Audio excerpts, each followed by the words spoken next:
গাড়ির পরিত্যক্ত কলকবজা, নাটবল্টু কিংবা চেইন, সাধারণ মানুষের কাছে যা শুধুই ভাঙাড়ি বা আবর্জনা, ইরানি ভাস্কর মরিয়ম কাজেমির কাছে তাই যেন ক্যানভাস। তেহরানের নিজ ওয়ার্কশপে বসে এসব খেলনা আর স্ক্র্যাপ মেটালকে তিনি রূপ দিচ্ছেন নিখুঁত ও চমৎকার সব শিল্পকর্মে।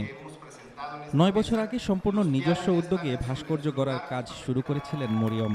তবে মেধা আর একাগ্রতায় সেই একক প্রচেষ্টা এখন রূপ নিয়েছে এক বিশাল কর্মযজ্ঞে।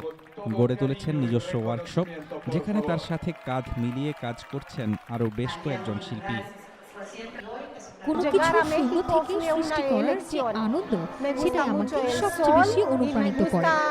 আমরা গাড়ির ফেলে দেওয়া বিভিন্ন যন্ত্রাংশ জোড়া দিয়ে অসংখ্য শিল্পকর্ম তৈরি করতে পেরেছি। মরিয়ম ও তার দল এ পর্যন্ত তৈরি করেছেন 1000-এরও বেশি নজরকাড়া ভাস্কর্য। শুধু ইরান নয়, আন্তর্জাতিক অঙ্গনেও বিপুল সমাদৃত হয়েছে তার এই ধাতব শিল্পকর্মগুলো। লোহা আর স্ক্র্যাপ মেটালের পাশাপাশি রেজিন, প্লাস্টার, সিমেন্ট ও স্টিলও জায়গা পায় তার হাতের ছোঁয়ায়। আমি যা করছি তা বজ্র পদার্থ পুনর্ব্যবহারের মাধ্যমে পরিবেশ রক্ষায় যেমন ভূমিকা রাখছে, তেমনি এর একটা বড় শৈল্পিক দিকও রয়েছে।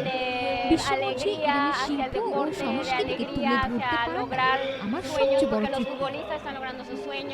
পরিবেশের ভারসাম্য রক্ষার শিল্পের মেলবন্ধনে মরিয়ম যেন এক নতুন দৃষ্টান্ত।